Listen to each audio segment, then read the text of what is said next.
როგორც საზოგადოებისთვის არის ცნობილი, SAIA აწარმოებს სისხლის სამართლის საქმეების მონიტორინგს და იმ 64 პირის საქმიდან, რომელსაც ვაკვირდებით სასამართლო პროცესზე, გამოიკვეთა, რომ 10 პირი უთითებს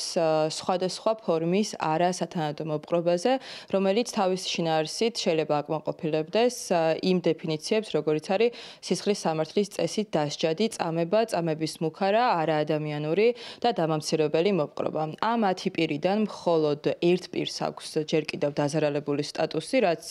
ჩვენ საგანგაშოდ მიგვაჩნია, იმიტომ რომ 10-ვე პირი რჩება საპატიმრო დაწესებულებაში, შესაბამისად რჩება სახელმწიფოს ექსკლუზიური იურისდიქციის ქვეშ, რაც კიდევ უფრო დაუცველობის განცდას შეიძლება უჩენდეთ მათ იმ ფონზე, რომ ისინი გახდნენ